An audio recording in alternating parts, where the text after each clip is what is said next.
Yo, we are back. We are back with my man, Sammy. Dan, how the fuck are you, brother? I'm good, brother. I'm good. How are you? I appreciate you, man. I appreciate you joining me today. Like I told you right before we went live, literally the second we were supposed to meet, the whole neighborhood's lights, the whole neighborhood's power cut. The minute we were supposed to go live. Yeah, I was like, it's not like you to be like, you're pretty like on your shit. Like, I was like, okay. Yeah, I could tell. You literally wrote, bruh. I was like, oh, fuck. His patience is running out.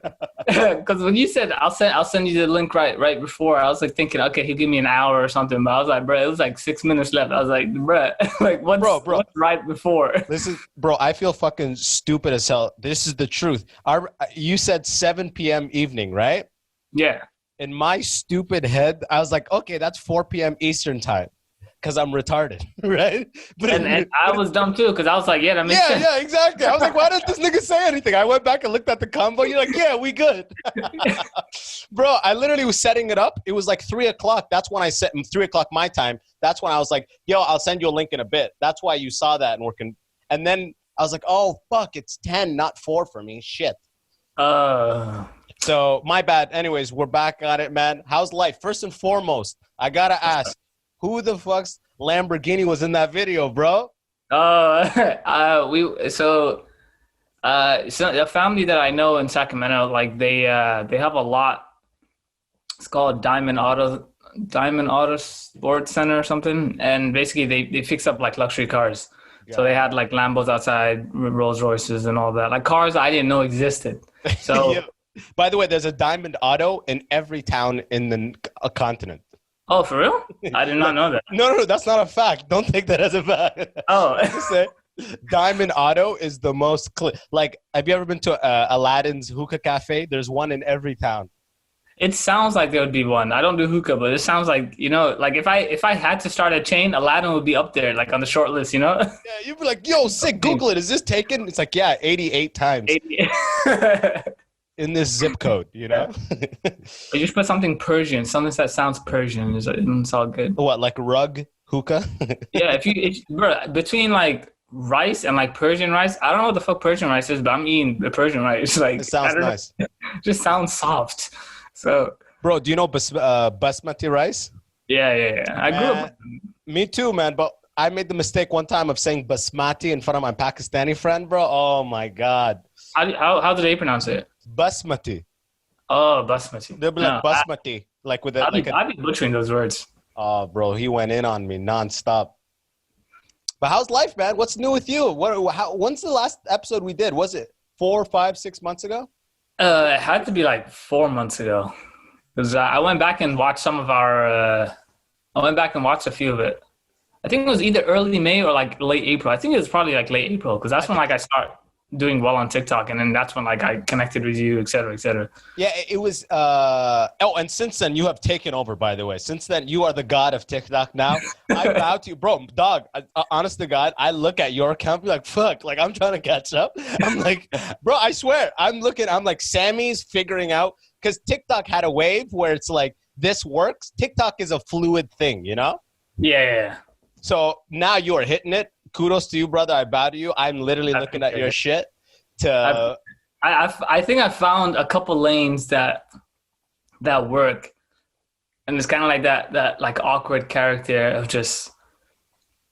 It's almost based on me because like if you've ever like hung around me, I look like a tourist in my own city. That's the funniest thing. Like I open with that. Huh? You could open with that. It's 100% true. Like I would live somewhere for 10 years and I'd still be like where are we? Like, and I'd be like 4 blocks down from the house or something. Like, people come up to you constantly like, do you want us to take a picture? Like, nah, nigga, that's my house. Yeah, I know where I'm at. So I found out on TikTok, it's just like this cat, because I started off doing like 1 or 2 of these like fluke videos, right? It's kind of like you know, like in music, how like you'll test out outside by putting out a single, and then like you figure out, okay, this one worked, this one didn't, so okay, how are they gonna receive the album, kind of thing, right? So gotcha. I kept throwing out like, you know, one video is like flukes, right? And then a few of them, I was like, bro, this genre keeps catching, like just keep catching the wave. And I was like, you know what? That's me now. I'm gonna just do this all the time. Bro, the easiest thing, that's what I've come to learn in whatever path you take, the easiest thing you can do, the most effective thing you could do is be exactly you. And obviously that sounds stupid, but for instance, in stand-up, I was just trying to do Chappelle for so long. For TikTok, I get an idea of, or any funny video. For so long, I got an idea of what funny is, and I just try to recreate that. Yeah. And the more you do you, it's like you're saying, the videos that do well are the ones that are what make your friends laugh, or how your friends know you as. That's what's going to do the best. Yeah. But again, I give you kudos for being able to find success outside of the thing you originally did. Because, bro, I have not been, bro, when I post a video, if it is just me doing a funny idea, motherfuckers are pretty much commenting, nigga, just do Immigrant Dad. Nigga, don't waste our time, you know? They've blocked you in that box. That's what's annoying, right? Yeah, right. I get that they want you to I get do that all the time as well. They want you to do Uncle and like the Subhanallah guy. Yeah, the Uncle Abdi. So I get messages like, "Hey, yo, bring back Uncle Abdi. What happened to Uncle Abdi?" And I'm thinking like, bro, Uncle Abdi, he's fine. Like, he works, but it's just such a small box, right? Exactly. Like, so I'm like, you know what? I mean, you understand this more than anybody. You don't want to put yourself in the box, especially really very, very early. Like TikTok, that's a different thing, right? But like on stand-up, for example, you're now you. So everything that makes you is not just what's Muslim, right? It's about being Canadian. It can be about being Black. It can be about being, like, in particular, like Sudanese. All these kind of things that like make you who you are. So I don't like people just taking like a percentage of me and saying, yo, this is you, because that's not. I don't see the world through this lens. Like, I only did this shit because I saw other people doing it in the realm of this, and I just try to make it better. Exactly. And people want what they're used to, you know? People don't want you to be the dance guy, you know? Yeah. They don't want the dance. It don't matter. If you can moonwalk now, it don't matter. Hey, get your ass back to the Immigrant Dad right now. Yeah. They'll tell you, that fucking jumping jack was nice, but put the distasha back on, you motherfucker. Don't play games with us. I'm on the toilet. I got to go back on break 6 minutes. I expect to see Uncle Abdi. Exactly. People got no patience, man. It's the worst. But whatever, man. I can't complain. I think we're in a good place right now. It's sick to see what's coming. I am very thankful, weirdly enough, that this whole pandemic happened, because it really shifted. My focus was almost entirely on stand-up, writing stand-up, being on stage. And I love stand-up, and that's still my first love. And as soon as things come back, that's going to be my focus. But in the meantime, it's forced me and you to shift entirely to online content. Oh, 100%. Actually, I told myself I was going to do videos online at some point, but I was like, yo, let me get like warmed up with stand-up, and then I'll go do some videos and then come back. But that never really happens, right? Because once you start getting hot on stand-up, you don't want to do videos. You're like, bro, I'm getting booked. Why am I going back home? Yeah. You know? Yeah. So actually, I won't say grateful. I'm grateful for what the pandemic has given me in particular, like, which is you. It's the same thing. Like, it blessed us with some more time and kind of this alone time of being able to do these 15, 20-second videos. And then I think that's what you should do, right? Like, for you, it's different. Like, you already have like your stand-up down. Like, you're still doing stand-up in the park and here and there because I check you out. For me, it's like, bro, I'm rusty. Like I haven't done stand-up since February. I get that, bro, but don't get it wrong. You know what I mean? If you do stand-up once a month since February, you did stand-up, 8 times and since February? That's nothing, man. You know? Stand-up is like, you got to pound on it. It is like forming a sword. You got to keep pounding set after set after set. You know, otherwise it doesn't form correctly. So, I mean, I'm out there. I have a show tomorrow. I slim pickings. I do what I can, but in the meantime, you know what I'm really excited for, bro? And you should be excited for this as well, is when things go back to normal, whenever the hell that happens, right? Hopefully March or whatever. Yeah. When you start getting Sacramento is gonna book the fuck out of you, because you are now this guy who has this online audience that bookers are gonna try to leverage. Suddenly you're gonna be booked on everything because they're hoping your people come out, and they're gonna come out. Yeah, and the thing is, they don't care if I'm trash, because so long as I can bring people to the event, they're like, yo, because I was on a podcast earlier with my boy Robert Amoto. And he said the same thing. He's like, they bring out these like, you know, internet famous people, and they'll give them like 10, 15 minutes or whatever. And the businesses, they don't care, because they're like, yo, we don't care if you're funny or you're not funny. We want people in this place so we can make some money out of it. So if you're trash, it's cool. So I think I'm going to be that, you know, what I might try to do is try to be a host, right? Because I can have like my little 10 minutes and just let people take care of the show, and I'll just keep helping pack the room or something, you know?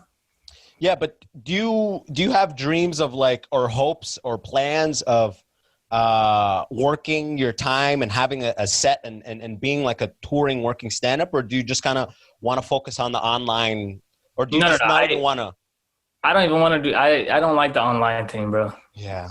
Yeah, Okay. the online thing is like what I have to. Like today, I've been sat on this one idea for a video for like 2 weeks, and I just can't get myself to do it. Why? Right? I don't know. It's daunting just getting up and fixing this tripod and like doing this video, even though like I feel like it's going to pop and it's a good idea. It's like, man, I never feel that with stand up, but stand up, it's like, yo, I get to go. Like I feel excited to go. Right. Exactly. Oh man. And stand up is visceral. You are on stage, do or die. It is literally a fight or flight mode induced every time you get on stage. You either bomb or you kill, fight or flight. Yeah.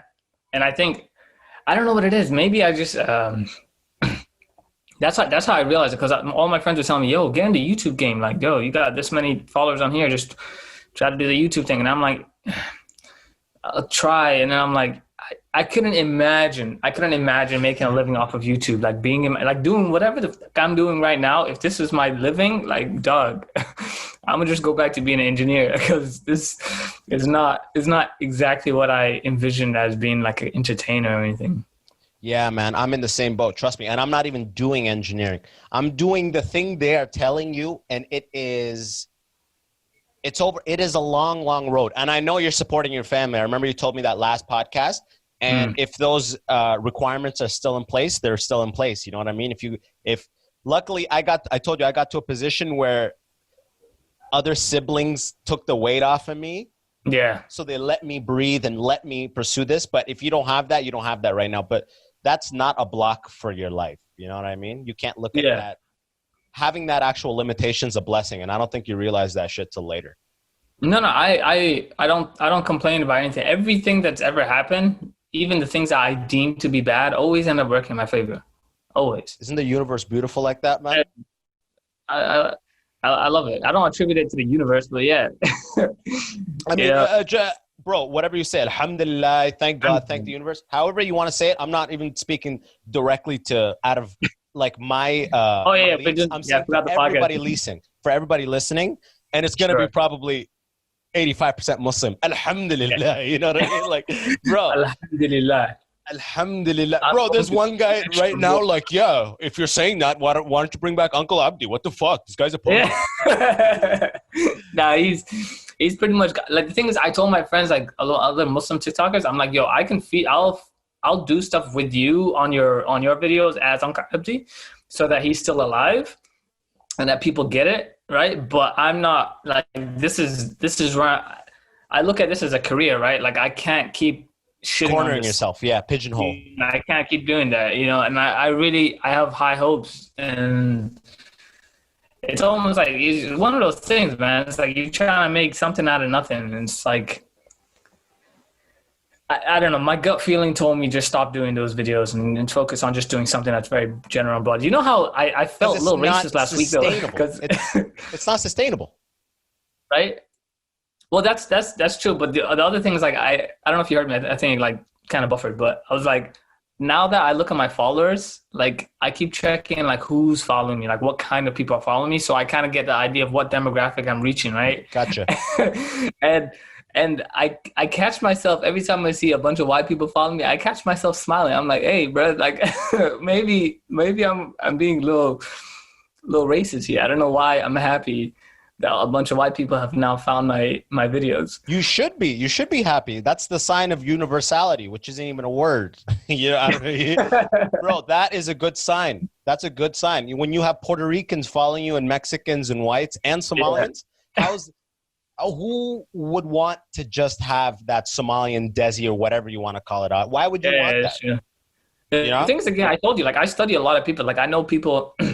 One of my boys, I won't name drop, but he's got like more than 500,000 now on TikTok, and he does Arab Muslim videos. Why don't you say his name if he's got 500,000? It's not a secret. I mean, yeah, his name's no, because I'm gonna talk to you about why I just gonna follow in his steps. Oh, he's a snitch ass nigga, isn't he? Man, fuck this nigga, man. No. I was just gonna tell you, like, you know, he's killing it. Like, he really is killing it.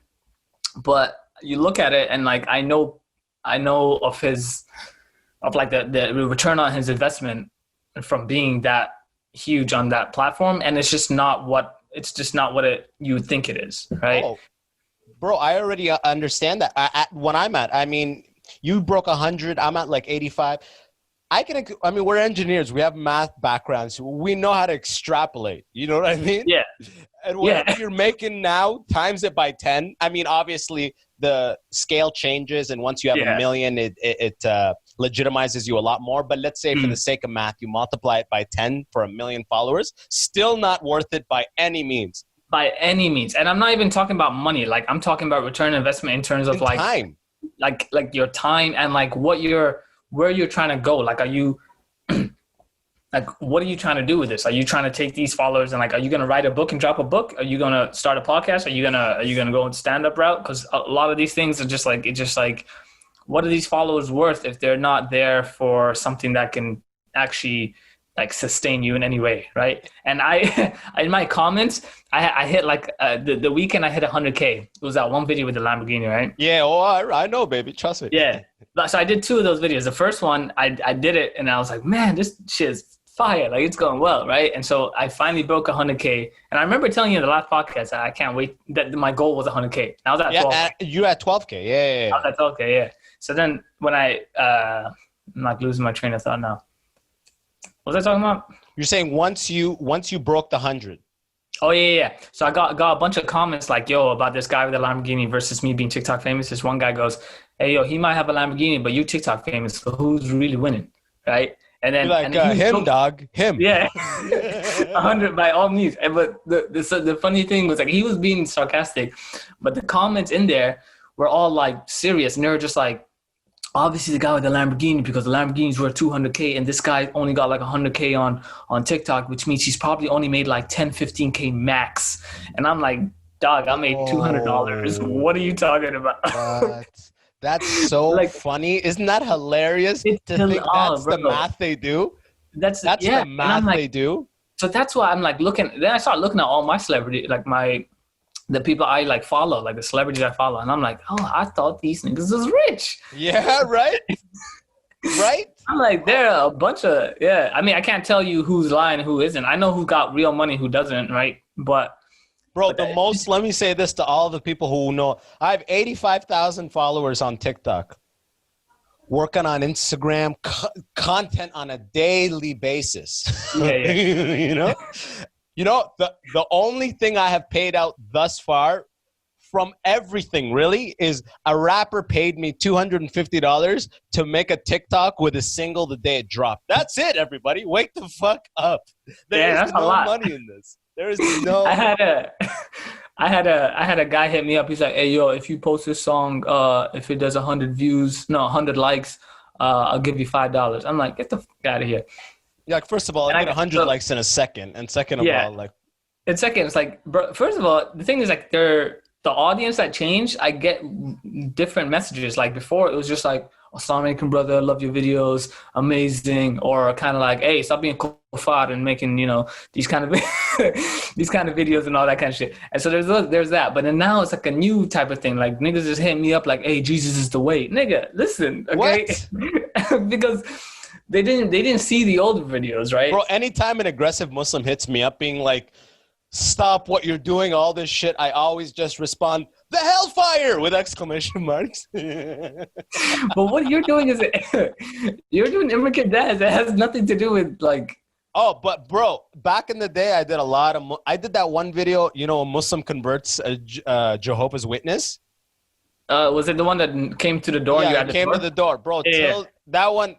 Till this day, anybody watching this episode, listening to this, and you want to see some 4chan level red pill shit, go to my TikTok feed and scroll down to that convert video. That comment section is still going, and the thread that it has become is some next level shit, bro. It is next level. It is religions fighting. It's literally a war of religions. I'm talking 3,000 comments. Oh, snap. That's crazy. It never stopped. I'm not even looking, bro. Every now and then I just get an update. It's like a paragraph that's like 14 replies into a thread. I don't even know the context. It'll just say, Adam burned them all, this and that. I'm like, oh my God. Jesus, I just wanted to make a video. You need to reply with all of these. The pendulum. Oh, yeah, right. Watch back the Somali uncle. It's all there.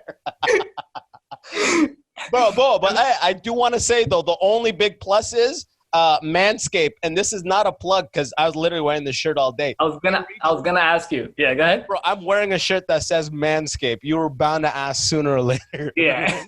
I'm surprised you didn't say it till 30 minutes in. No, because I know the brand, right? Because they keep popping up on everything. Exactly, yeah, because we have audiences that are mostly bro, that's how I know how hairy my audience is, that they came to me with the listens that I'm at, and my listens are at a level that they're good, but they're not at a level that advertisers would necessarily, it's not worth their while, right? Yeah, it's like at that random place, like it's like a third of the entry level standard. They want 10,000 downloads a month before they start being like, all right, we'll put ads, we'll pay you to put ads. And I'm like a fraction of that. You know what I mean? How do you know how many downloads? I thought the analytics only told you views and shares. Oh, I'm talking about my podcast. Oh, I see. Yeah. I'm talking about my podcast. So MANSCAPED actually reached out, and now if you use the promo code Abbas, ABBAS, it's 20% off plus shipping. That's a fact, and it's still going right now. It's still active right now.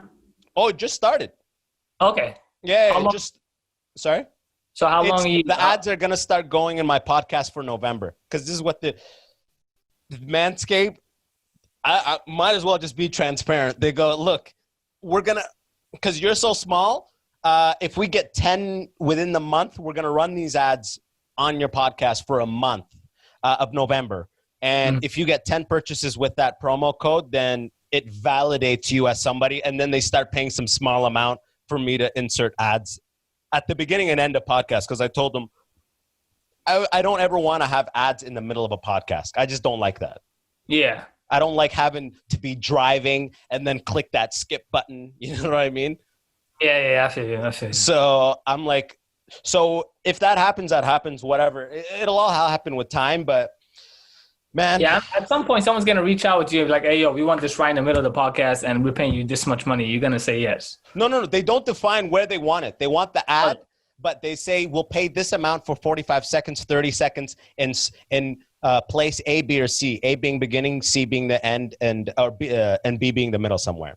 Okay. So they price it out accordingly. But to be honest, I don't want to have, like, I know I need money, but at the same time, it's like, I don't want to have the podcast I hate those podcasts that they say yes to everything, and every 30 minutes, there's 2.5 minutes of ads. You know?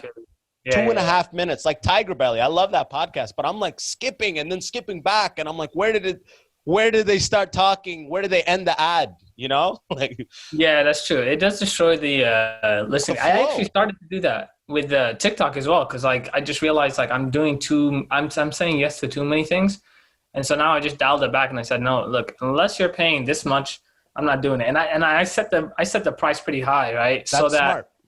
I set the price high because I'm like, you know what? If I get it, I get it, and I'll do you a favor. But I know it's not worth doing videos for $20. Like, I'll do you a video for, like, let's say, I'll just shoot a number, $500 per video.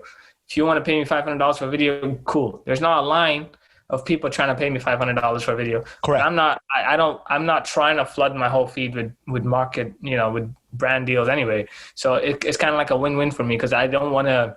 You don't want to dilute. You don't want to dilute. Exactly. You don't want to be selling something every time. Yeah, I don't want to be cheap, bro. I hate it. And so what I try to do is, when I say cheap, I mean, I don't want to like sell out to everything, so that when people look at me, they're like, wow, he just markets selling everything. Yeah. Yeah. So, and the other thing, affiliate marketing. What's that? Like, where you do brand ambassador kind of thing? No, so it's a little different. So like, sponsorship means like, yo, there's an upfront fee. Like, hey, here's $200. Do X amount of videos, and for every product you sell, we also give you a percentage. There's a buyback, yeah. Right? But affiliate is like, yo, no upfront fee, just market this shit. However many you sell, you'll get a percentage of such. And usually the percentage is a little higher, but again, it's kind of like you're out here doing all these videos for these people, and you're getting like $10 a pop, right? Is that what happened with the fucking water bottle? I remember no. There was a water bottle. No. So I did that deal. They had a good upfront fee. So I was like, cool, I'll take this upfront fee. And I got money on top of that for the sales. The percentage of how many I sold. And then after that ran out, I did well. I sold like 4 or 5 in a couple weeks.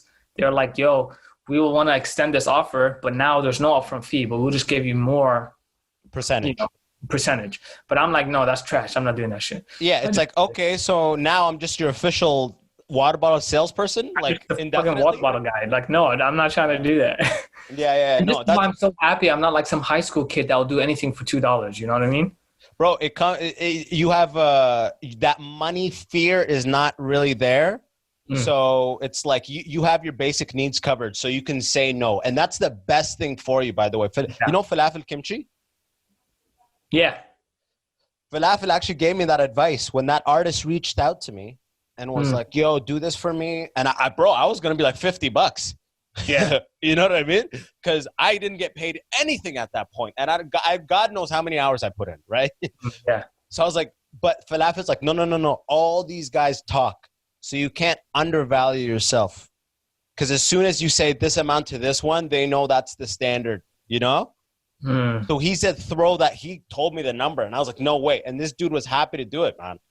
Damn. Yeah. So sometimes we undervalue ourselves, but I think the fact that we're able to accumulate the followers we were just from the thoughts we have in our head speaks to the value that we have in our creativity. And we're at the point right now where it's like, whatever, people don't care. There's way bigger people, but compound interest is a hell of a motherfucker. Okay.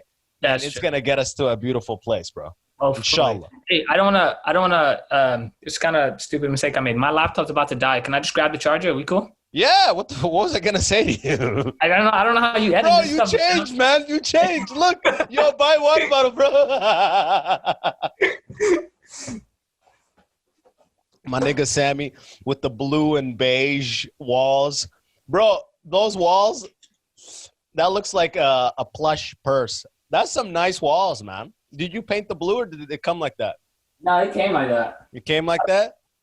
That's the biggest immigrant move, by the way. Immigrants, if they move into a place, whether they buy it or rent it, those walls will never change the color they are. The way you got it, they're never... It's a solid year. What'd you say? We've been talking about changing it for a solid year. It just never happens. Bro, my family house, I swear, we bought a place 2 years ago, and my brother's room used to be the baby girl's room, and it literally is pink all around, and it has writing and decals written like, you can be whatever you want to be. Never touched. Never touched. This nigga's in there gaming and shit with a do-rag, just like, you can be whatever you want to be. Oh, that's never touched, man. Oh. How's life besides that, man? Sorry. You can't game with the camera on then, huh? You can, yeah, right, bro. It's a pink room, so yeah. Forget about that writing, right? Yeah. How's the job, homie? That's it's all good. I'm working from home, so it makes life easier. I think basically same. I kind of moved to a different division, so I'm in advanced. I shouldn't. I don't want to talk about it. Okay, got it. What, you can't, or you just? Yeah, okay. I would rather not. Forget about it. I got it. I respect that. I'm in a new division now, so it's going really good. New team, new manager, and all that. So yeah, it's going well, man. Have you gone back into the office at all since COVID? So I didn't go to the office, but I go to the field. Okay, like to the clients, or it's like a manufacturing site or something, or a lab? Go side of the highway and like measure shit. Oh yeah, civil engineering. You got that tripod with the fucking thing. Yeah. I go out there with a hard hat and everything. Yeah. Bro, thank God. That is a blessing in disguise, because let's see, COVID happened in March. What, were you kicking off yet a little bit in March? No. Bro, Trash. let me just tell you, for as someone who used to do engineering and was a little vocal about his comedy ambitions, those are not two things that flow well in a corporate setting in an office. I know, like a boss may be great and your coworkers may be great, but the executive team never wants to hear that the operations program manager wants to be a comedian and is doing open mics. You know what I mean? You know what's funny is, like, I think I'm 85 to 90% sure my manager has seen one of my videos floating around. Like, I know it. I just, like, the look in his eyes when he sees me is kind of like,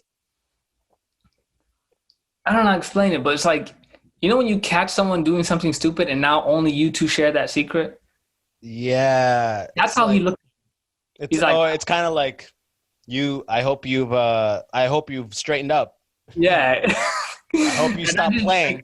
I don't want to bring it up, because if he doesn't know, then I just told him myself. But I'm telling you right now, this man has seen one of my videos, and he thinks something of me, because the vibe has changed, man. He used to be welcoming as hell, and now he's looking at me like I'm his stepchild. I feel like Harry Potter. Yeah, like you became ginger over COVID or something. Yeah, like this nigga's Ron Weasley. Yo, man, like, yeah, bro, it is.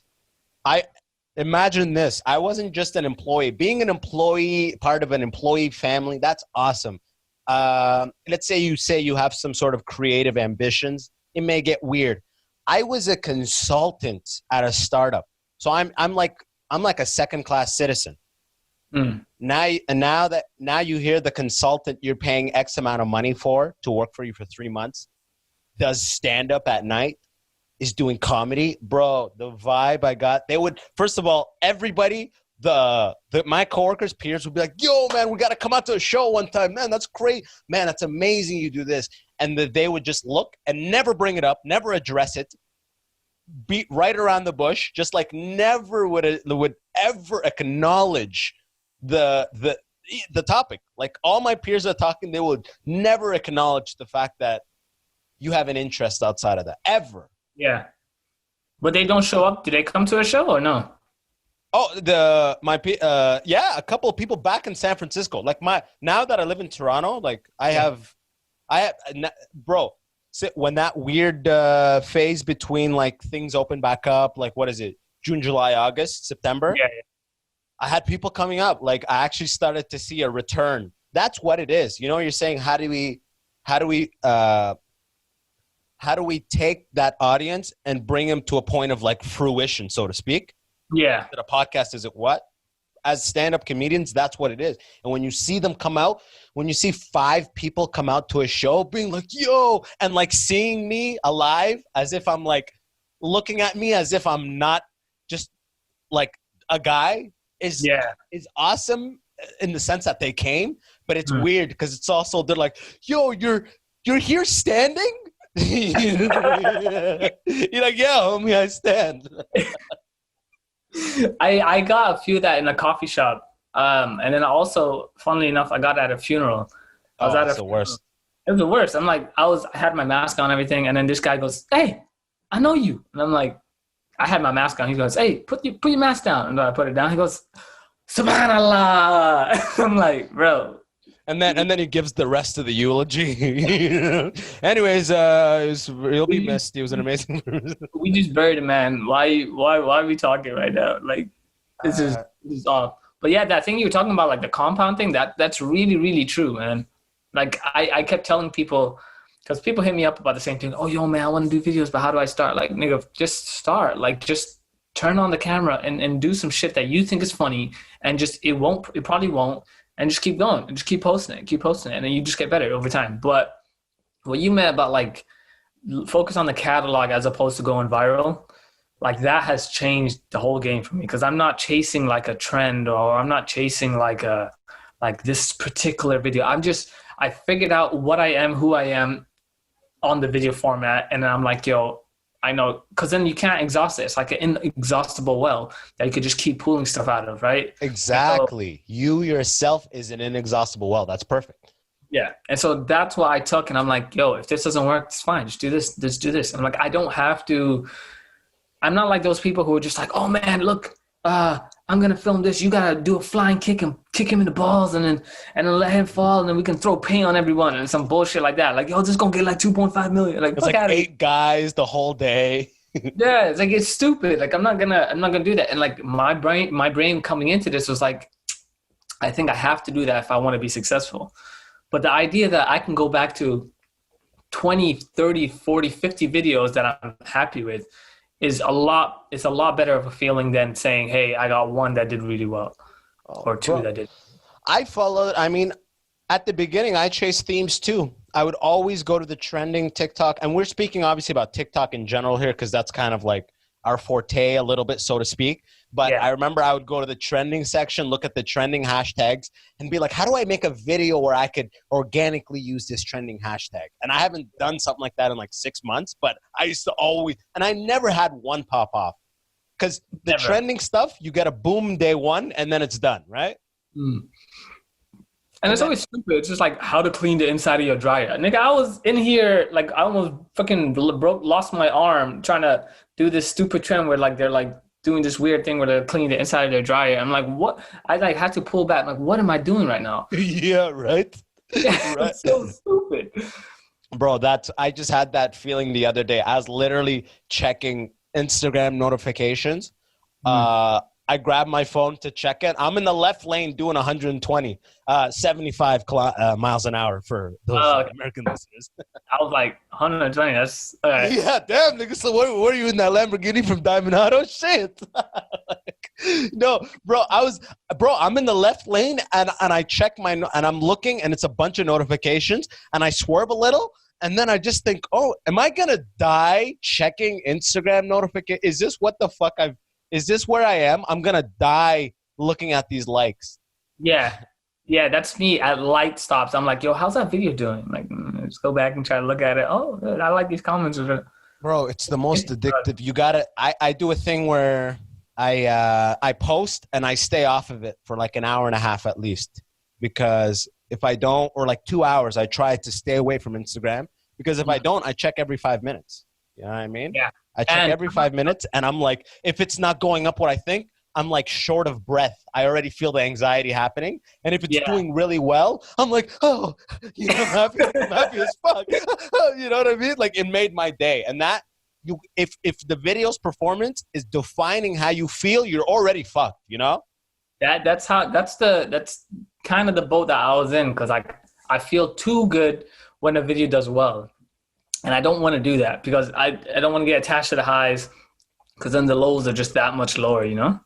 So I'm trying to find that medium. But I turned off all the comments and all the, like didn't turn off the notifications. Notifications, right? So I can't see them while I'm driving. I can't see them while I'm hanging out with people. So I try to stay out of that thing. But with the videos, when I post, I stay on the app for the first like 10 minutes or something, because I want to figure out like how people are taking it. Because if one person could say something like, oh, yo, such and such, that's wrong with it, kind of like, oh, yo, da-da-da, whatever. But if I can see some laughing emojis within the first 10 minutes, I'm like, okay, it's gonna do its work, right? Do its work, yeah. But if I'm already getting hate comments in the first 10 minutes, then I'm like, oh. Yeah. You're like, you know what? Let's play this out. You know? Yeah. Let's see how just more hate. You gotta check for that guy that comes in and be like, hey, this nigga corny. And I'm like, hey. Bro, oh, fuck. I had so much. First of all, before I forget saying this, have you noticed TikTok niggas migrating to Instagram? Because now I got niggas on my Instagram reels being like, first, I'm like, fuck no. Leave that at TikTok. That is not an Instagram thing. Leave that shit at TikTok. Fuck first. Yeah, I don't fuck with that shit. That's. I hate first, second, third. Are you even watching the video? What do you mean first? Guys replying to him. I guess I'm second.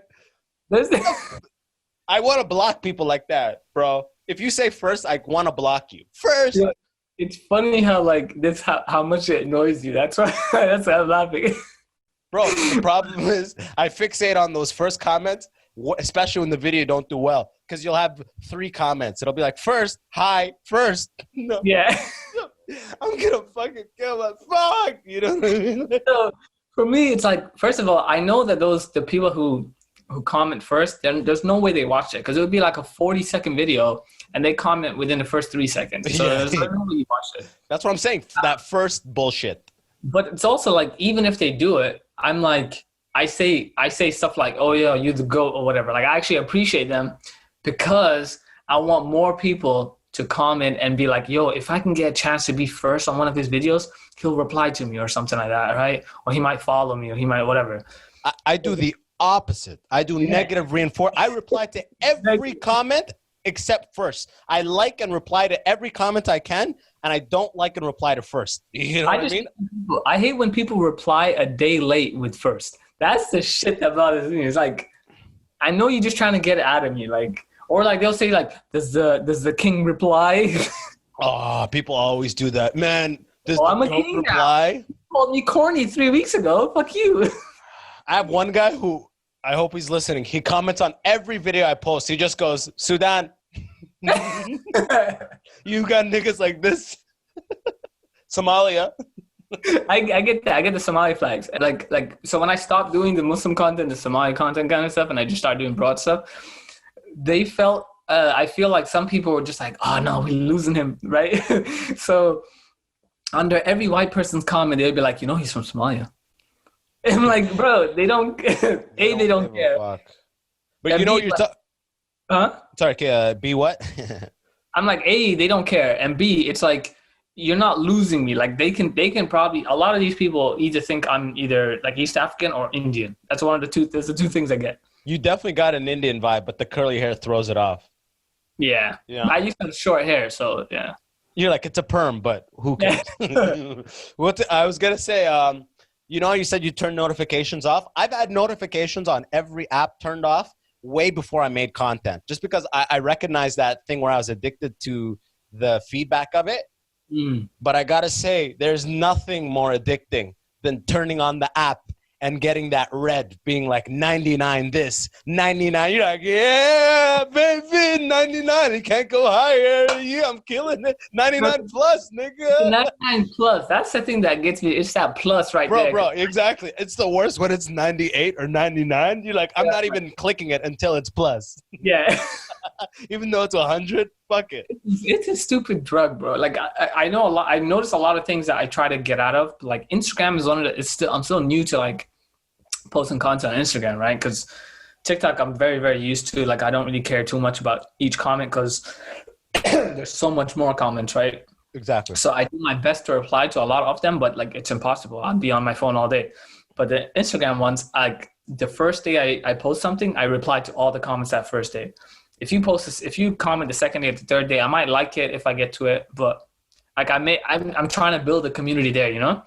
Yeah, I like that actually. For me, just because I told you, I try to post and back away from the apps.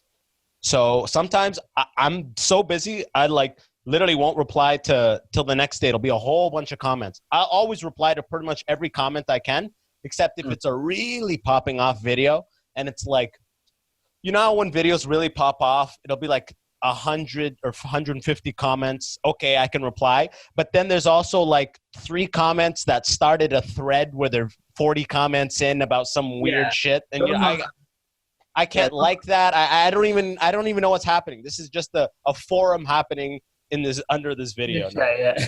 Like that shit I don't entertain. But everything else I pretty much try. Sorry, go ahead. No, I'm done. Oh, I'm done. Oh, I was gonna say, I like people who defend you in like the comment section, right? Like you something would happen, someone would say something like rude or like say like, oh, this video is offensive or whatever, And then you get like 10 people who are just like cussing that one person out. I'm like, yes. Oh, that is the best. That is just sitting back and like watching like, it's almost like, you know, remember Scar and Lion King, his hyenas? Yeah. It's like some shit talker comes and you just sit back and the hyenas just attack him. You're like, excellent. It felt like an older sibling kicking your bully's ass. Very satisfying. That's how it felt. I was like, I feel so happy about this. Like, I've been like, dude, I don't try to be like super like attractive in my videos or super like aesthetically pleasing in any way. I just do something that I feel is like, yo, this is funny. So if it's an awkward face, you get the awkward face. Like, I'm not trying to pull girls on TikTok. Oh yeah. I mean, I've never once considered being like. Yeah, there isn't one video I've ever done. No, but the thing is, like, I'm on the other extreme where, like, I actually look like such a goofball. Yeah, that is, bro. That, and you got to play into that. I mean, and you do, and it's not even really play into it because that's who you are. But that thing you do, I feel like, and I watch your videos. That thing you do, that's like, for those just listening, it's the hesitation in the lips as it's like trying not to laugh. It's like, yeah.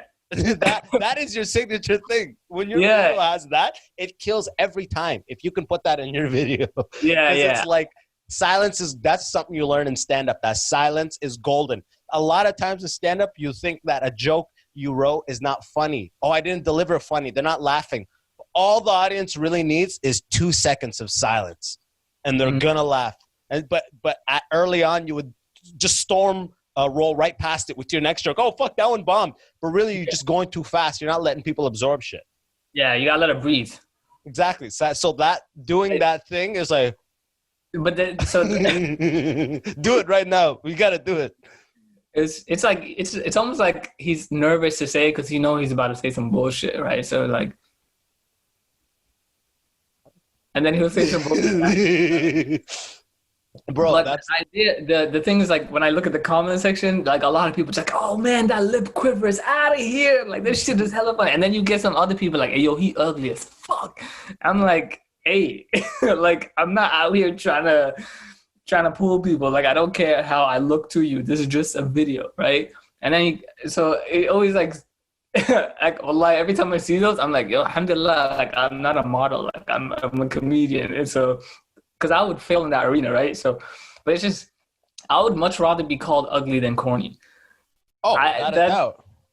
100%. Especially if you're comfortable with how you look, if you're comfortable with who you are and comfortable with how you look, corny just fucking, especially when we're trying to be funny, corny is like, you're not, someone being like, yo, you're not funny. You know what I mean? Like, that hits, that hurts. But like, ugly, it's like start a career on this very basis. So, thanks, I appreciate that. Yeah, right. Like, fuck off.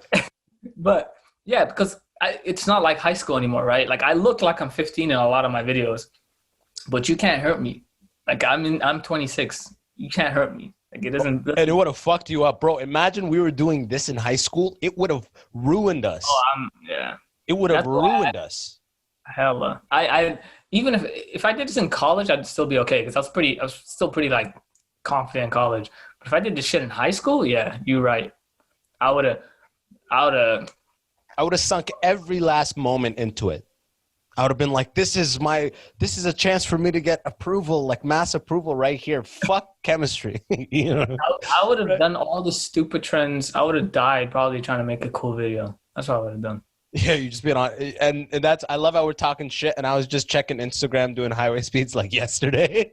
You're like, good thing we've grown up, nigga. Shit, right? It's a different drug, I guess.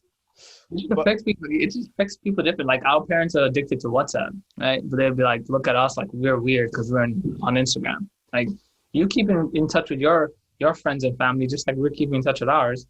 We're just doing it on different social media sites. Is there more spam circulating on any other platform in this world more than WhatsApp? Every day, every foreign person I know is forwarding me some picture of some dua or some random video of someone exploding in Syria. It's like, why are you sending me this? Why? My mom's sending me random. I'll press play. I'll be like, like some like very intense Arabic and like a baby exploding. Like, what is this? Why? I hate those videos because there's two things. Like I have triggers, right? And I know my triggers are seeing like any type of like brutality or oppression, because if I can't do anything to help, I'd rather you send me like a donation link, or you send me some sort of petition, or some sort of like, you know, tell me, hey, share this or something, you know, just something that I can do, as opposed to just sending me like, hey, look how effed up the world is. And I'm like, what am I going to do with this trauma that you gave me now, right? Right. Oh, that's all I get on WhatsApp. I hate it. And then the other thing on WhatsApp is like things that are completely false, like especially with the Corona thing going around. Like being like, Corona's not real. These are the reasons why it's fake. It's a hoax. It's stupid. Or like in the world, you know, in the year 2022, the humans will be extinct. I had this one picture sent to me. What, in 13 months? Huh? Yeah. Right. I had this so there's like apparently this danger of like answering your phone while it's on the charge, right? And it's going to explode in your face. Like it's going to. Yeah, I mean, assuming it's a Samsung, yeah. For the fact that it's never happened, right? Forget that. It's going to explode in your face. And the picture they sent to me was, you know, from that fucking Terminator movie or Batman or some shit where that nigga turns around the bed and half his face is blown off. Oh, yeah, Batman. Yeah. The Two-Face or whatever. Yeah, the Two-Face, whatever. That nigga that turns around, they're like, look what happened, subhanAllah. I'm like, get out of here. What? How did it go exactly in the middle like that, you know? It's like crazy. And so, to the point where like one of my parents, when I answered my phone and it was in the charge, literally they charged at me to pull the cord out. Oh, bro, like, I believe it, man. I believe it. I've got a grip on them, bro. Bro, my mom is old school. My mom is old school from the hilla, from the villages. So there's rules in my house. You do not shower at Maghrib. At sunset time, you do not shower. Okay? Why? Because you don't shower Maghrib, bro. Don't fucking question it, okay?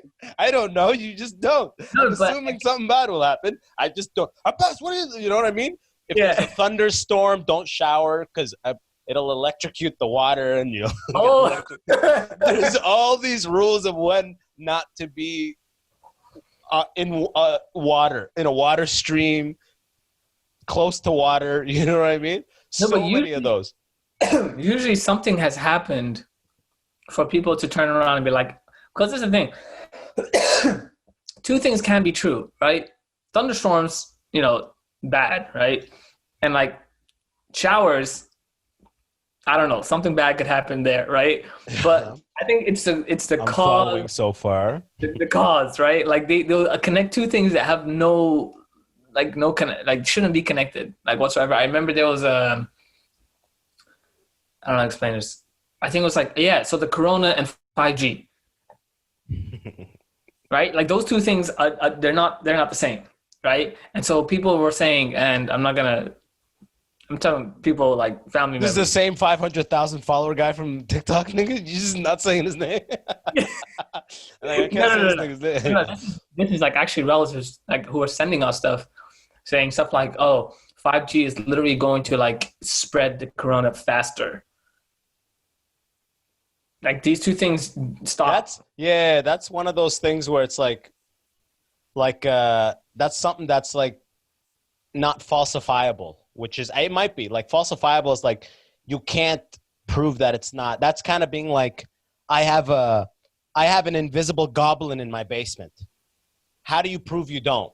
You know what I mean? It's not falsifiable, so I don't want to have that conversation.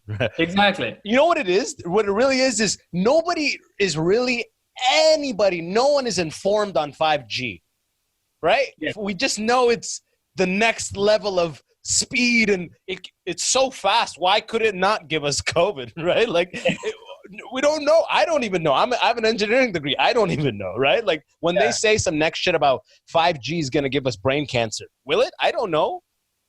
I read something about the radiation and I didn't give too much credence because even if I get upset at it, what am I going to do? Like we voted against half this shit and they still end up passing it. So I'm like, I don't care anymore.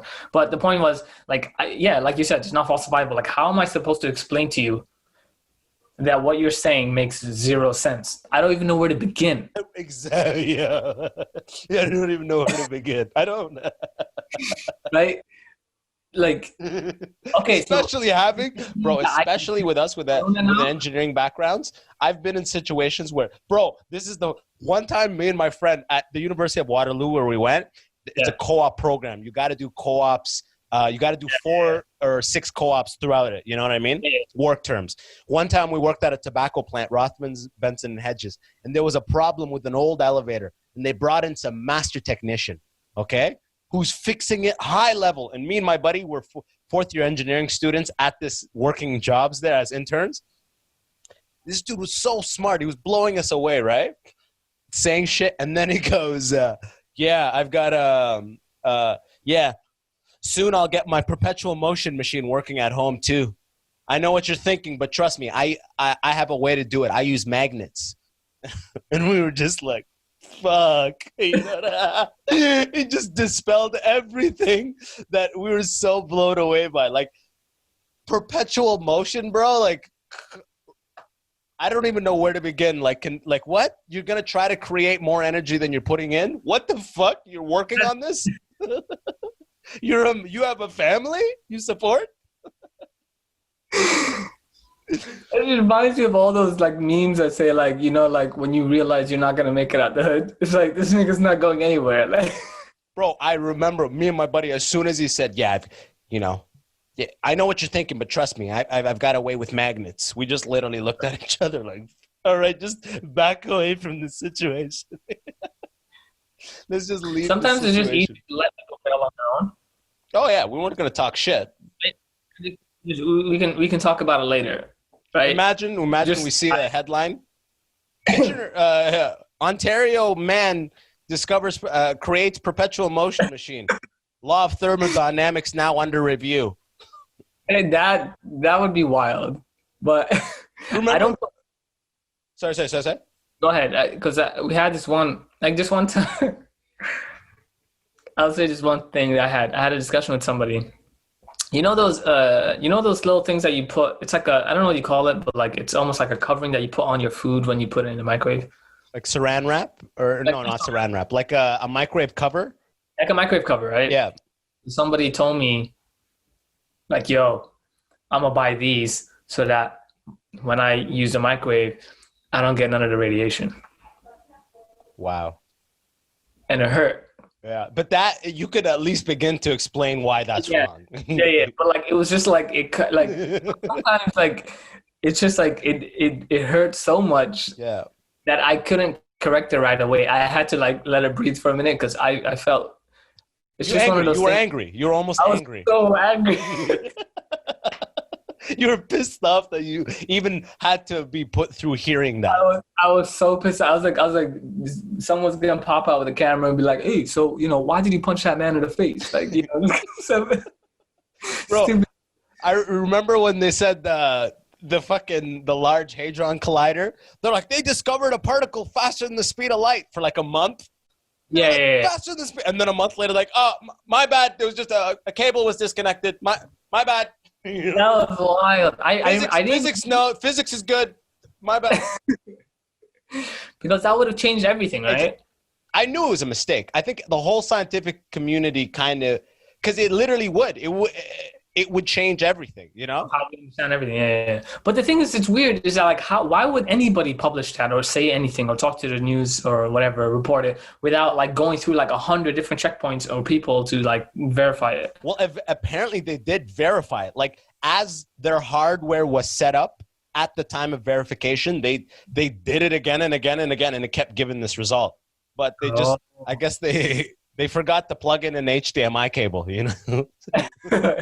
Like, oh, my bad. Someone connected their Chromecast. Yeah, no, it's slower than speed of light. My bad. I don't even pretend to understand anything anymore. Like I tell people like, yo, I'm a civil engineer. Like we're barely engineers. I can't even say that. We are engineers, but we're just like, we're not the sweet, like the cool ones. We're not the cool ones, right? We only build like bridges and roads and shit you use every day. It's not like the phones and all this kind of stuff. Don't ask me how to code.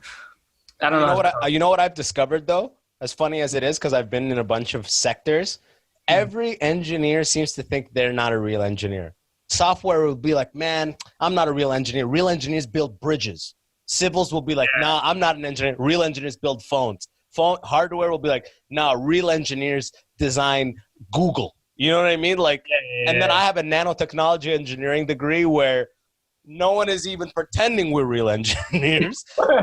We're niggas with a science degree that, so by the grace of God, they were able to put an engineering next to it. I think we all just have imposter syndrome. That's what we do.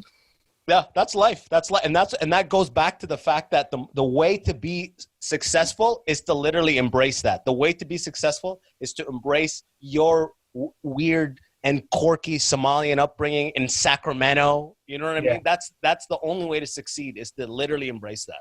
Yeah, so one little tiny thing is like about imposter syndrome. I can never say this, but you know the little thing that you can put on your Instagram that says you're a comedian? Like you write it, or you're saying it'll like let you have it? You set it to like a comedian page or like, oh yeah, I have mine set to media, but yeah. Yeah, so some people put media because you got a podcast, that makes sense. So other people put public figure or artist or whatever. Yeah, artist, whatever. It took me so long to be able to put comedian. Oh, because you didn't feel it. I'm like, I'm not a comedian. Comedians are like Dave Chappelle and Kevin Hart. Like, those are comedians. They're allowed to put that. I can't put that shit. But yeah, it took me a minute to put that. And then I'm like, you know what? And then I saw someone who's on TikTok who doesn't do like any videos, like maybe like 2 or 3 in like the last 6 months. Never did stand up. They have comedian their thing. And I'm like, oh, well, I think I just held myself to a higher standard, but I need to just say I am what I want to be, and then people will be convinced of that too. You know what I mean? Hey, also you got to wake up to the fact that anybody that doesn't know you personally and that does know you knows you for humor. Yeah. If they don't know you personally, they only know you for humor. You know what I mean? So you're a fucking comedian, man. Like your content, the only thing people know you outside your family and friends and coworkers and direct people who know you is making them laugh. And if on a consistent basis, if that's not a comedian, what the fuck is, right? True. I think I just like you said, like I'll have a whole ass engineer degree and I still say I'm not an engineer. It doesn't make sense. Yeah. It's just, you know what it is? We have a fear of a real engineer or a real comedian surfacing next to us. Like Kevin Hart comes out of nowhere, be like, "Oh shit, you're a comic too? Oh shit, I gotta go to the bathroom," you know. I'll be right back. That's true. Like there was some quote that said like, "Oh, I was waiting for what do you call a bunch of horses and niggas on horses? Like, is it cavalry? A cavalry? Probably, I think a cavalry." Yeah, so like they're like, at one point, you're waiting for the cavalry to come save the day until you realize you are that, like you are the cavalry, right?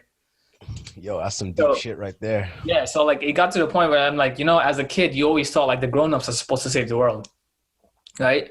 And now you start to grow up and you're like, you're hesitant to admit that one day or 2 day you're going to be that adult that has to take on that responsibility of saving the world. And when I say save the world, I mean like in your own discipline, in your own way of just providing either to your family, to your loved ones in some way, or at least just for yourself, right? Like you always had someone to say, hey, he's responsible or she's responsible for taking care of the whole day and making sure ends meet. You just don't want to be that one, right? So now putting like yeah, because like when you were a kid, like I had people that's next to me in high school that are now doctors. I'm like, I would never see them, right? I would never go into a checkup with them because I grew up with these niggas, and like in my mind, they're still that kid that's next to me in French class. Yeah. And now I'm supposed to go to this nigga for checkups? No. So you're holding your balls, asking to cough twice. Exactly. And so the older I get, I think that's where like to me, it's like, it's only, a lot of the reasons why I haven't like completely detached from like any of, from my faith and like why I hold on. It's like, bro, somebody's got to be the one that saves the world, right? Because it can't be me. And I know damn sure it's not these people because I went to school with them. And like now we're the adults. I'm like, if the world is in our hands, we are fucked. Like, we are so screwed. You think that, but I don't agree. I actually think the world is better in our hands because we are a product of the most recent accumulation of experience and knowledge of humanity. Right? We are a product of the present. Like we're in our mid 20s, I'm 29, I'm late 20s. Like we grew up on, we're in the latest, like this is the present. So we are the most equipped, so to speak, knowledge wise, and just being able to look back at the track record of what worked and what didn't work. It's us. Obviously in our current place, it's not, you need some years. It's usually 30 and 40-year-olds that run the world, right? Or 50-year-olds, what have you. But I actually think we are the most equipped people, not in our current state. I agree with you there. I agree that we are the most equipped. I'm just telling you, as a kid, you believed the adults or those people, the 30 to 40 to 50-year-olds, to be infallible. You believed them to be infallible until you grew up and realized, I'm only 10 years away from these dudes, and I've got so many mistakes. And I went to school with like 10 of these, and now they're in these positions. I'm like, bro. That's why that saying is so popular. Fake it till you make it. At the end of the day, every adult is just winging it. Every adult is winging it. Every human you've ever met is just doing what they think is going to work, what their tribe around them has done to work. Like everyone is winging it. There's no infallible person like you were saying, Yeah. That's why even in my bio on Twitter, I'm like, I don't even know what to write anymore. I just wrote just trying. Like I literally just wrote the words just trying. Because like I don't want anyone to look at me like, he's got to figure it out. Because I don't. Right? I like that. You're always on the underestimating. I don't want to say self-deprecating, but even your Instagram thing is like, I can dream or something like that. What is it? I said, I need to feel alive even if it kills me. Yeah, see, that's beautiful. At least 1,000 people on earth have that tattooed on them. Oh, 100%. At least 1,000 people. The idea was just like, like if these things, this ability to make people laugh, whether it be video form or otherwise, if this is what gives me life, like in the sense of just like, I feel fulfilled of doing it, then I'm going to do it, at all until costs. That's no longer the case. Yeah. And I was just going to do it. But yeah, man, I think you're right. Like, cause even my brother, when I hit him up, I just graduated and I was like, should I do this job? Should I do this job? And I'm like, cause I had a couple offers on the table.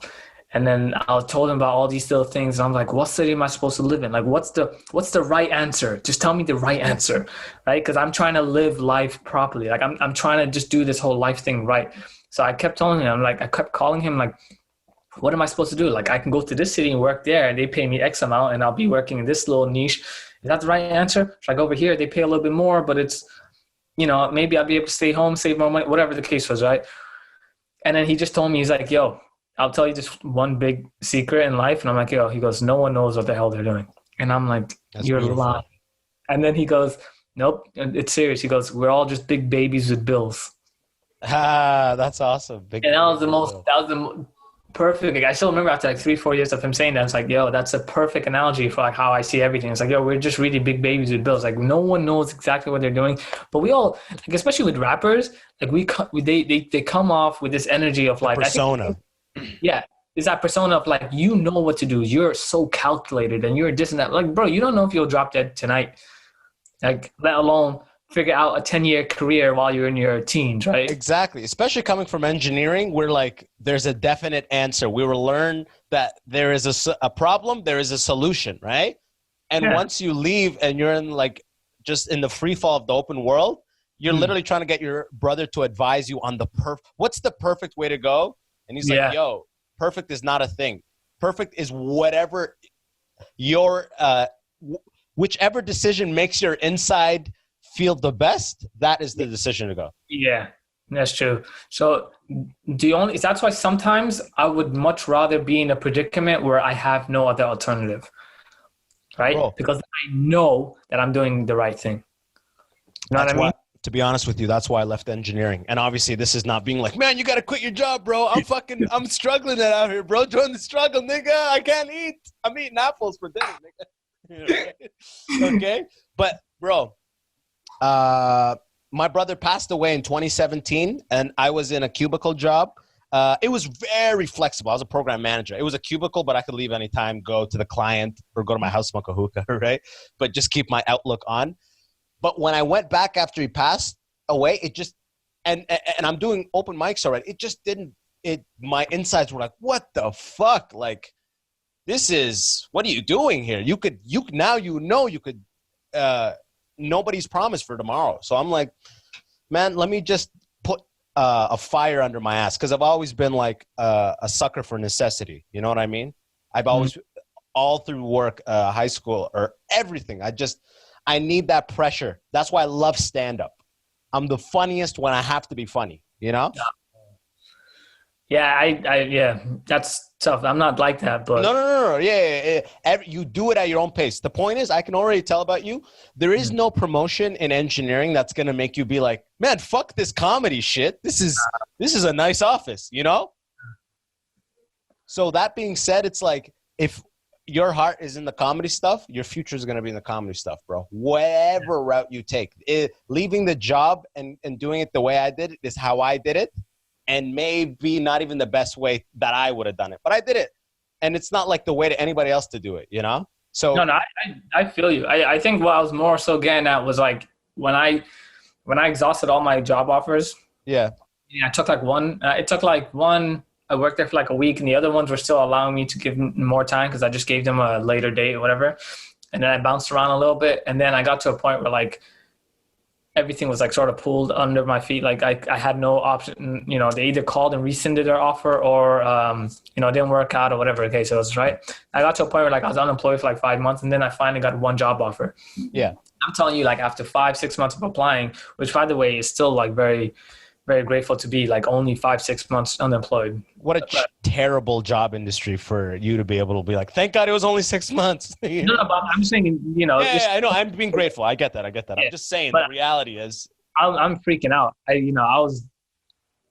had exhausted all my savings. I had like $1,200 in my pocket, you know, $1,200 to my name. And like, I was just like, it was the next month that I was going to start this job. But it was in a new city. I never heard of the city before. I hated it. I couldn't do stand-up if I went. But I knew that I had only one offer on the table. Like I had no other offer. So when I say I would prefer to have a situation where like you only have one choice, because then you know you're living life right, it's like in that case where I had to move. Because like if I didn't go, no one here would eat. That's beautiful. Like, that's what it is. That's right? Your thing, man. That's what's important. Family comes first at the end of the day, always. And like I said, the only thing that has given me this opportunity to go fully into this is my other siblings siblings getting out of school and they have jobs. Because for a long time, I was the first one with a professional degree and in the corporate life successful. So everything was on me. You know what I mean? And it's gonna be that in 5 or 10 years. It's gonna go right back to that. I know it, and I'm fine with it. Nothing makes me feel better than nothing makes me feel better than feeding my family. You know what I mean? 100%. There's no better feeling. 100%. And I actually miss it. Because, bro, I was home this weekend. We're working on my mom she's like, do you need money? And I was like, and I do. And I was like, no. You know what I mean? I was like, hell no. Because my mom now, she sells fatayat and she sells like Sudani stuff, like food. She makes food and sells it. And she has a lot of disposable income she didn't have before, right? Wait, did she sell it like, because I know a lot of people doing it, they're selling it from their homes. From their home. Yeah, see? People pull up to the house and she has a little Ziploc bag of cash. She puts it in. My mom's cleaning up, you know what I mean? And my little sister has a full-time job. My older brother's like, everybody's like in a much more financially stable mode. And me, I took that opportunity to be like free fall art mode. You know what I mean? Yeah. Just because I was granted that at 26, I was still doing what you're doing, you know? And and at 30, you may still be doing that, but obviously we all take our own paths, right? At the end of the day, they gotta eat.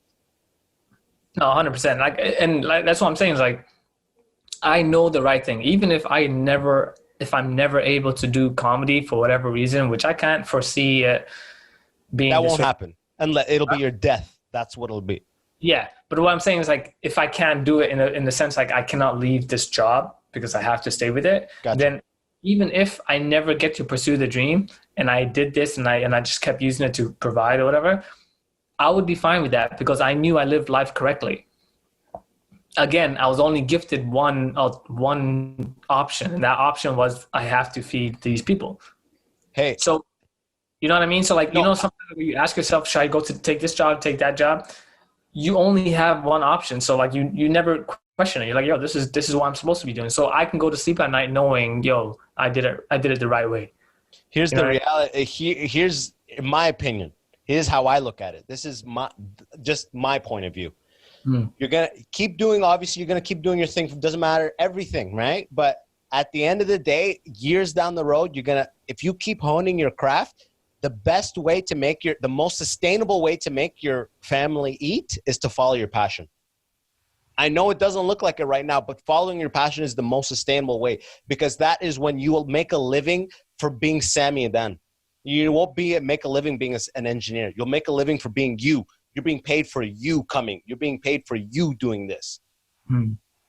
Once you set that up, and you're already on the road to setting it up, my friend, all right? I know you underestimate yourself all the time, but you're already on the road to setting yourself up that way.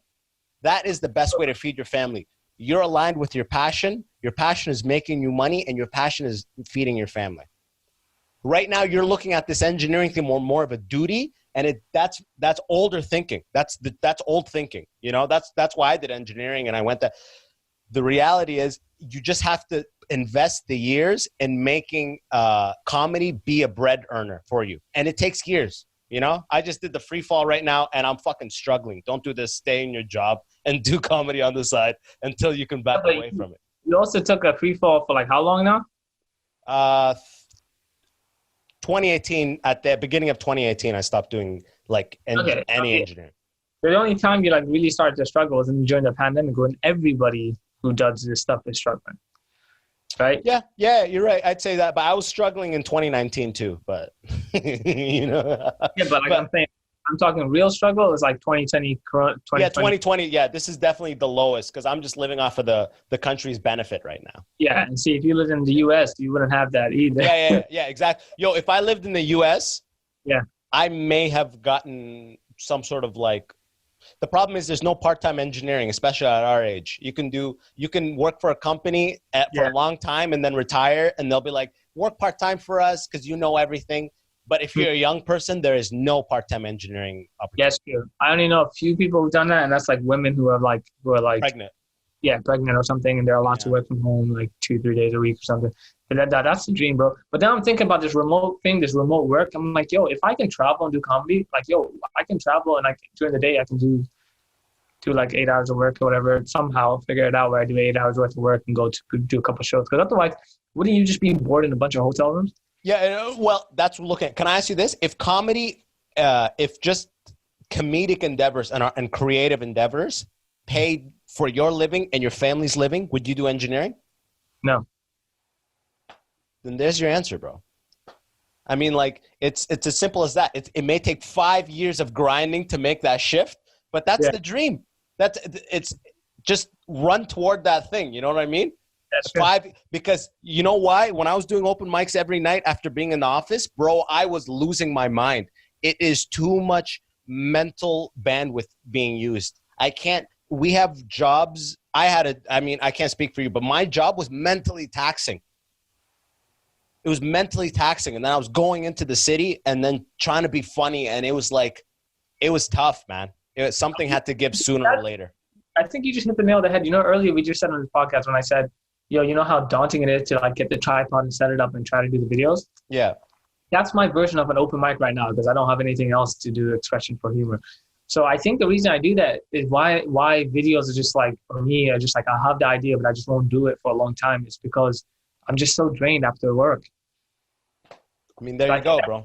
Yeah, because if I had the entire day, dude, I'd be knocking out like 10 videos in a day and then just going on, doing whatever. But because I'm working for 9 hours, eight, sometimes 10 hours, whatever. But you're making it effective, man. Look, I'm not. You are still working, and you are you're killing it on TikTok, even though you're working. So that is a testament that you're still figuring it out. You're still finding that balance. But as far as getting to the level of becoming a professional in stand-up and getting into acting and doing all the stuff, it becomes such a time-consuming thing. Something has to give. There's only 24 hours in the day, and you got to sleep at least 7 or 8. Something has to give, you know? Yeah, 100%. But yeah, On that point, I wanted to say, because I think I saw you plug, you had a story about the worst interview, Audition. audition. I didn't listen to it, but I wanted to ask, are you auditioning now? Not right now, no. Okay, because I want to know, based on what you have gone out to audition for, based on you watching movies and shows, what do you think you would be typecasted as in Hollywood? Like, what do you think you would be? You know, Ben Stiller's always the paranoid, like insecure, but pretends to be confident front man. Like, I'm definitely that black guy that can't fight. That's who I am. Oh, I'm that black guy that can't fight, but looks like he could fight. No, I don't look like I could fight. Like I'm, you know that guy from you know The Good Place? The Good Place.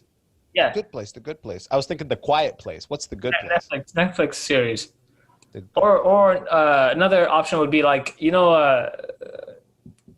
Friday, right? Yeah. Okay, so why is his name escaping me? Chris Tucker? You Yeah.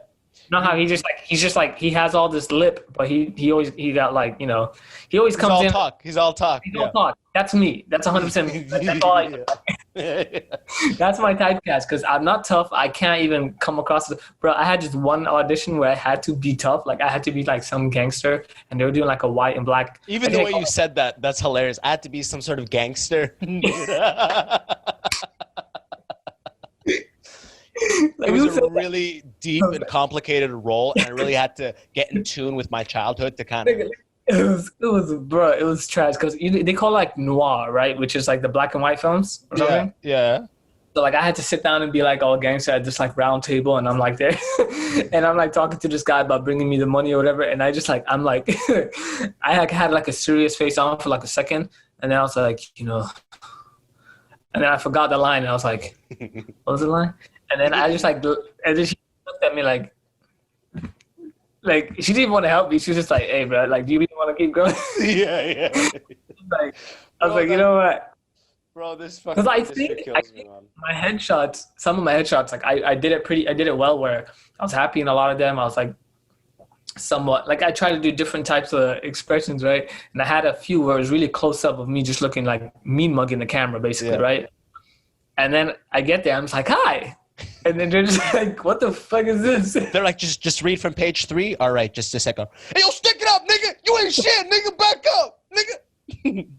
Is that good? Less aggression, more aggression? It was like, bro, she's like, yeah, she didn't say this in a way, but she said it almost like, you're too nice. You know what I mean? Like that was the vibe I was giving off. I was like, "You too nice." I mean, you know what? I'm gonna stick to like sitcoms and like that kind of. That's so funny, bro. You know what? You know what I'm realizing? My theory is what I will be typecasted as for a while, though. I think I'm definitely a waiter at a fancy restaurant. I saw that. You actually in a movie though. Oh, but I was in The Boys, that show. I just served the thing, but in that role and just me watching all these movies during COVID. I'm just like, man, that's the role I would be. I would come up and I would be like, the special today is a pickled scallop. You know what I mean? Like, bro, that's my fucking role. Nothing comedic. I would just come up and just talk softly and unthreatening. I want more for you, bro. Yeah, right. I'm gonna do big, but then I'm gonna kill it on stage that night. Bro, stand up is, as long as I get mine in stand up, I'm happy at the end of the day. You know, that's really the dream is for me. The dream is not to be this famous actor or anything. I'm just doing acting because it's all grouped together as a package in this thing we do. And I'm good at acting. But the feeling I get out of stand-up, there's nothing else like it. And that's... Yeah, I was gonna ask you about, like, are you interested in writing too? Like in terms of, like, screenplays and... Oh, bro, I have me and my friend, we wrote a pilot. It's we're just trying to... do the last scene. We already filmed it a year ago. We submitted it to all the festivals, got denied at every one. You know what I mean? So you filmed the entire first pilot? It's only 6 minutes. So the actual show is 6 minutes, or you did a 6-minute trailer? We did the whole script we wrote and the whole like proof of concept. The first, you could think of it as a short movie by itself, or as a pilot. Either way, it'll work. It's called Open Micers. It's about the life of open micers in comedy. Oh, perfect. Okay. Yeah, it was originally called Micers, but we decided to put open because Micers is spelled Micers, and we didn't know if people would say Micers. They wouldn't know if they'd be confused, so we put the open there. You know. That definitely sounds better. Open, because I know exactly everyone knows what that is. Open Micers. Yeah. It's bro. I'll send you a link right after this. Okay. It's a private video. We still need some adjustment, but I have one uploaded on YouTube. Watch it.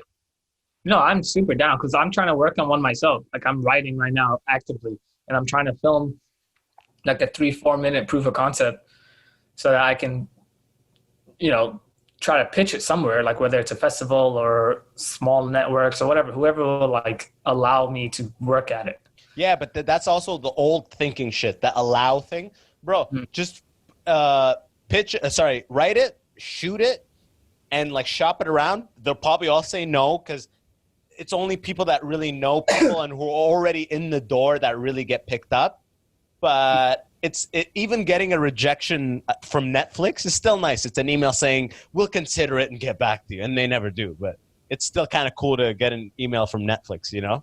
Yeah. No, I need to figure out the ropes. I just want to do it, bro. If it doesn't work out, it doesn't work out. But I want to do it.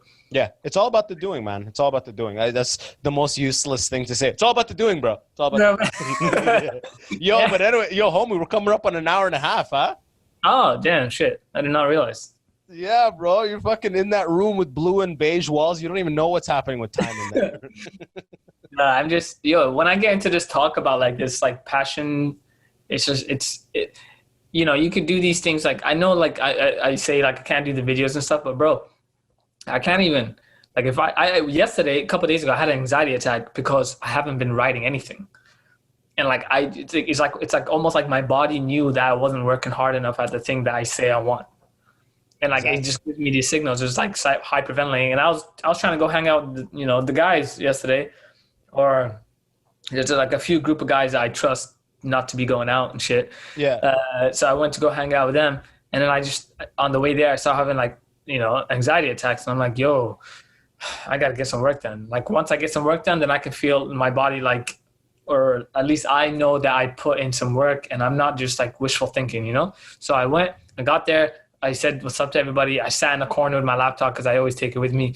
I cranked out a couple pages, 2-3 pages, and then I'm like, cool, I got it. Then I started, playing ball and talking and whatever. Fuck yeah, man. That's amazing. If you just, bro, writing every day is literally like, and I don't, and I got to get better at it. And I have it written on my whiteboard to write every day. And I'll probably write 4 or 5 days a week and just feel shitty for those other 2 or 3 days. But if you write every day, man, at least twice a week, there's golden nuggets, 100%. I used to think you got to write, if I don't have the great idea, what's the point of writing? And that totally defeats the purpose of what writing is. Writing is the practice of typing or writing with your hand. And it literally primes the pump of your mind. You're writing, it's 4 sentences, 5 sentences. It's not funny. Sentence 6 is kind of funny. You start building off that. Yeah, 100%. I do this thing where I instead of like physically writing, because I can't even get enough ideas to come out of my head just writing. So what I do is I go on like a good 20-minute walk, and I just like I just say that. I'm not saying it out loud, but even like just going through it in my head, I'm like, this is, and then I'm like, found it. So I take that gold nugget and then I put that in my pocket, and then I keep walking and I keep figuring it out. It's almost like I'm writing, but I'm doing it all in my head.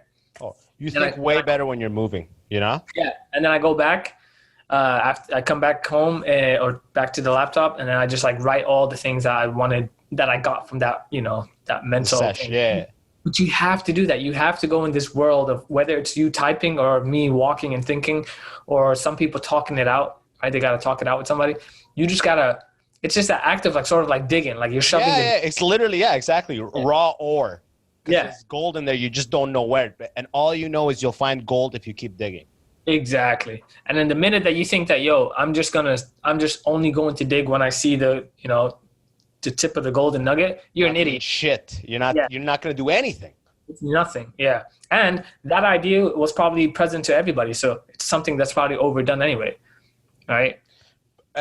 with this kind of stuff, it's literally finding. That's what it's the beauty of getting older. You find what works for you, and you stick to it, and then fast forward a couple of years, and you see the success of it. You know, it's just Seinfeld. He literally attributes that. He goes, "What was your blah blah blah?" He goes, "Write 1 hour a day."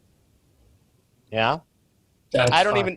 Sometimes I'll write an hour. Sometimes I'll write 15 minutes, just quick. Sometimes I'll have anything to write. So I'll just write what the fuck happened yesterday that pissed me off or something like that.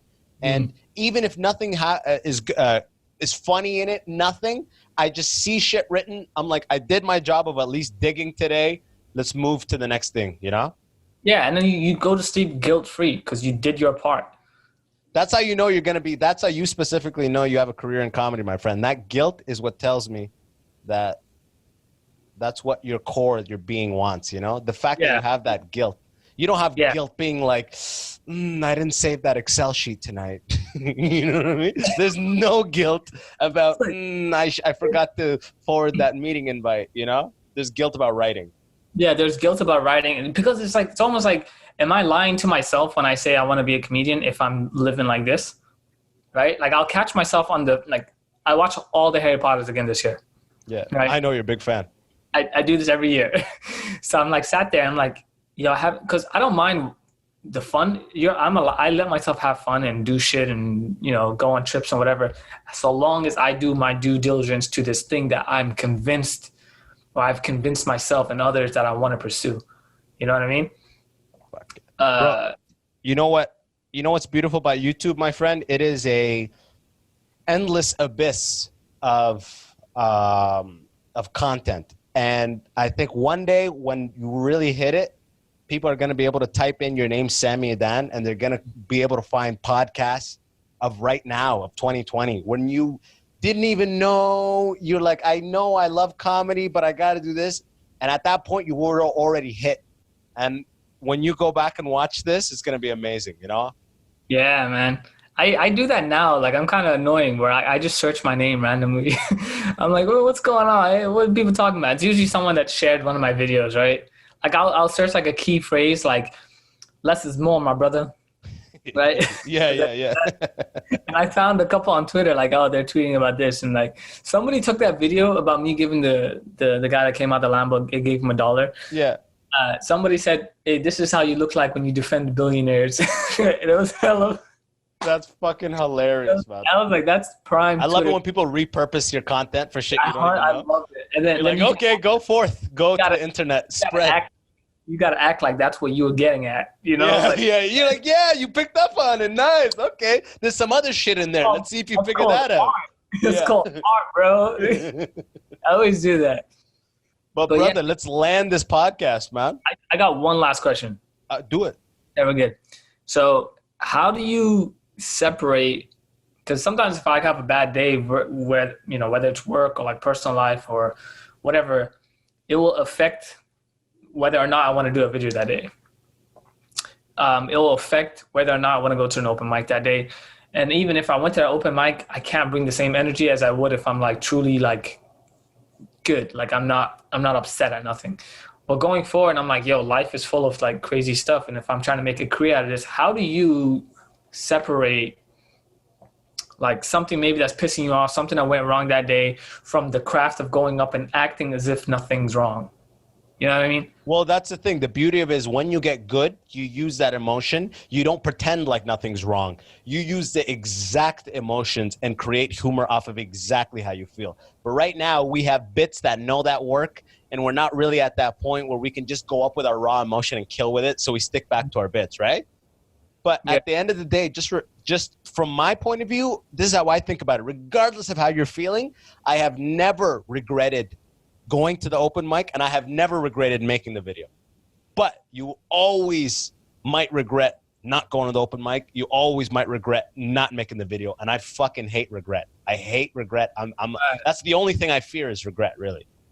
Yeah, that's true. So it's like there's no scenario where I'm going to be like, shouldn't have went to that open mic. Oh, yeah, 100%. Right? Yeah. So, I mean, it's just pushing through it. I guess if you're trying to, like, let's say... Go up there and bomb. Huh? Go up there and bomb. You're mad and your shit's not funny and you bombed. That's better than not going out that night. I mean, that's true, but let's say you have a bit that you know works, Yeah. right? But it requires a certain vibe or a certain energy that you give it. Yeah, of course. That is very hard to recreate if like you're pissed off at something. Versus if you're going up there to work on like crowd work, or you're trying to go up there and try new bits that may work with this new energy that you just have that day, where you're genuinely annoyed. How do you? Is it just that? Is it just acting? Like you just act like nothing's wrong? Is that how you get through it?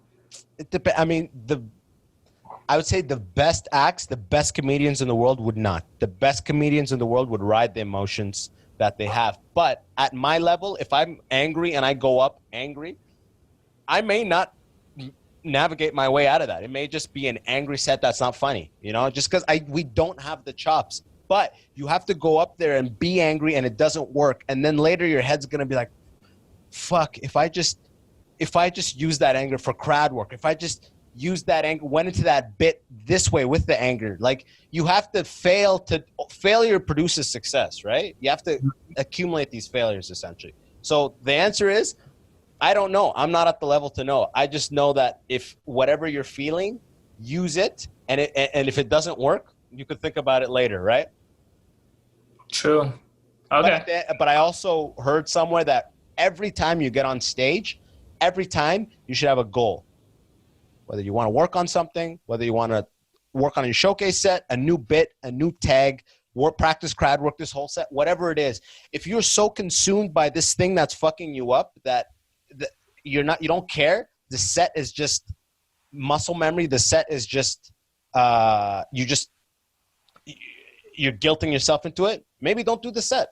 If you're so consumed by this thing and you have no goals of getting on stage, it's just like you're just walking up before you know it. Maybe don't do it. But do you really want to bail out on a show last second? Once you start messaging that person to bail, I bet be like, oh, you can't come? Oh, actually, fucking no, I'll come. No, 100%. Because the reason why I thought about this was like, I was watching the Kevin Hart, like he's talking about his documentary. It's fair to call it a documentary, I think it was, where he's just like showing what he's doing, like while he's going on tour, his family life, etc. I'm like, he was dealing with a whole bunch of shit with his family, his wife, and all that scandals and all that crap. I was like, how is this man doing this like world tour, and like he's effed up at home? Like he must be hurt at, to the core of him. And he's not doing new shit. He's doing shit that he knows works for 45 to an hour. I'm like, and he has to go through all these cities, and he's probably effed up most of the time. And I'm like, yo, that's real like skill to be able to detach that world. And if he didn't, then he must be performing a different set than when he practiced it, right? No, that's not necessary, because that's the professional level. That is when you're a professional. You get into comedy mode. Like there's literally comedians I've heard on podcasts who got telephone call before they went on stage. They are up next that their mother or father died. And they still have to get up, do the set, and immediately go deal with it after. They still get up and do the set. They just got the call. Their mom or dad died. They're professionals. They do their 45 and get the fuck out of here, deal with family. Think about that.